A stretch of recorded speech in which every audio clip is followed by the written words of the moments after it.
Abbaa yeroowwanii kan taate yaa Waaqayyo Gooftaa, dukkana cimaa kanan irra dabarsitee ifa kee akkan ilaalu waan na taasifteef galatoomi. Ciisicha koo kan na eegdee du'a irraas na dhoksitee fi galata koon dhiyeessa.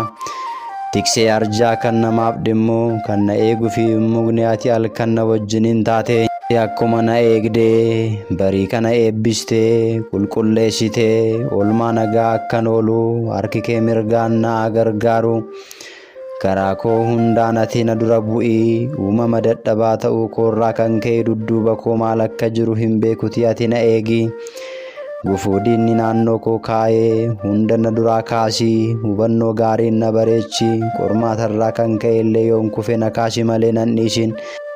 Guyyaa eebbifamtuu kanaas hojii koo irratti, daldala koo irratti, karaa koo irratti, ulfina koo irratti, tajaajila koo hunda irratti kiyyoo balleessaa isaa diriirsee nageenya koo fi eebba koo na dhabsiisuuf kan qopheesse fi kan inni natti malu diina koo daabiloosiin kaayyoo isaa fi hojii isaa hunda diigii, nagaa koos natti uwwisi.